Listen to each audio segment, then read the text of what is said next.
My name is Barbara Wilson, 73 years old. I've lived in my suburban neighborhood for 18 years. 2 years ago, a new HOA president named Todd Griffin was elected, and he turned our peaceful community into his personal dictatorship. Todd was 54, ran a small business, and loved power more than anything. Todd enforced ridiculous rules while ignoring them himself. He'd fine residents $200 for leaving trash cans out past 9 a.m., but his own yard was full of unpermitted structures. He fined me $500 because my fence stain was slightly off color due to supply shortages. When I showed him receipts proving the approved stain wasn't available, Todd smirked and said, "Rules are rules." That's when I decided to destroy him. I'd spent 40 years as a forensic accountant before retiring.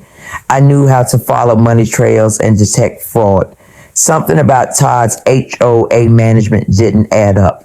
Our annual fees were $2,400 per household, far higher than similar neighborhoods.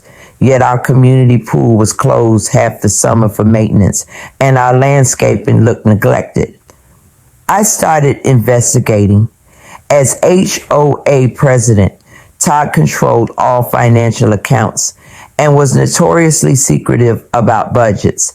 When I requested financial records at a board meeting, Todd laughed, "Don't worry, Barbara, I've got everything under control." I filed a formal written request for the HOA budget, which under our bylaws he was required to provide within 30 days. Todd ignored it. I filed 3 more requests over 6 months. Todd kept stalling. Meanwhile, I talked to neighbors. Many shared similar suspicions. One neighbor claimed Todd had used HOA funds to install a new patio at his house. Another had seen Todd's kids using the community pool during its supposed maintenance closure. I decided to join the HOA board. I volunteered as treasurer, playing the eager but naive elderly woman who just wanted to help the community.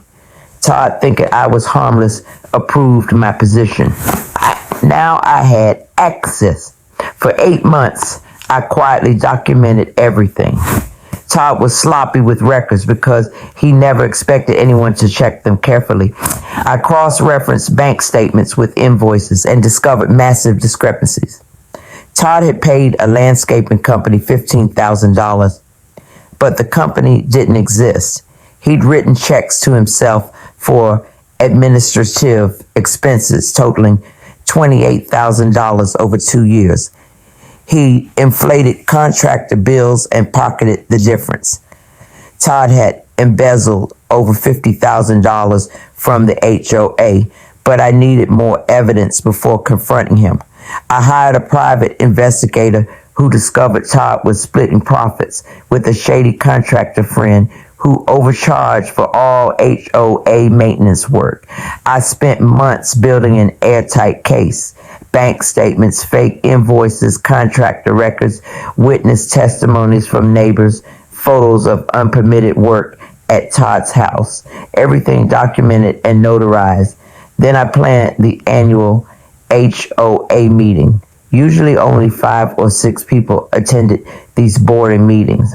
But I spent weeks knocking on every door in the neighborhood, telling residents I discovered something important about how their HOA fees were being spent. The meeting night arrived.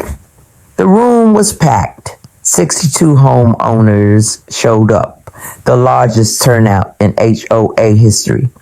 Todd started his usual self-congratulatory speech about his sacrifices managing the HOA. I stood up calmly. "Todd, I'd like to discuss some budget discrepancies I've noticed as treasurer."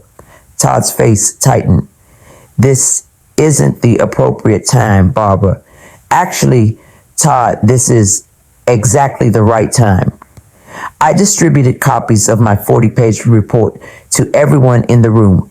The evidence was irrefutable. Spreadsheets showing embezzled funds fake invoices, photos of unpermitted structures, witness statements, everything. The room erupted. Neighbors who'd been fined by Todd were furious. Families who paid increased HOA fees were outraged. Todd tried to defend himself, claiming I was confused and didn't understand accounting.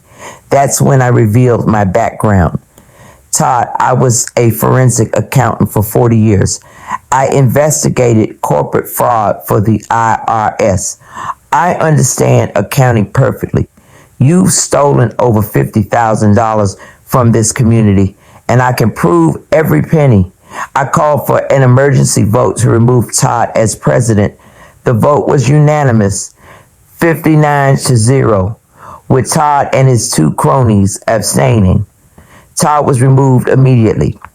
We hired an independent auditor who confirmed everything in my report. We filed criminal charges with the police for embezzlement and fraud. Todd was arrested 3 weeks later. At trial, the evidence was overwhelming. He was convicted and sentenced to 4 years in prison, plus full restitution. To pay restitution and legal fees, Todd had to sell his house. He and his family moved to a neighboring town in disgrace. His contractor friend was also prosecuted and banned from doing business in the county. With Todd gone, we restructured the HOA. We implemented term limits, required multiple board approvals for expenses over $500, created an online portal showing all financial transactions, and reduced annual fees to $1,600, saving every household $800 annually. I'm 73 years old. I've lived in this neighborhood for 18 years. When a corrupt president tried to exploit our community, people expected me to be a harmless elderly treasurer. Todd thought I was too old to understand his schemes. He forgot I spent 40 years catching white-collar criminals. Age doesn't erase expertise. It refines it. Todd is now 2 years into his 4-year sentence. Our community is thriving. The pool is open all summer. The landscaping is beautiful, and HOA fees are lower than ever. Sometimes justice takes patience, documentation, and knowing exactly how to catch a thief. I had all three. The end. Subscribe for more justice. Hit that bell icon.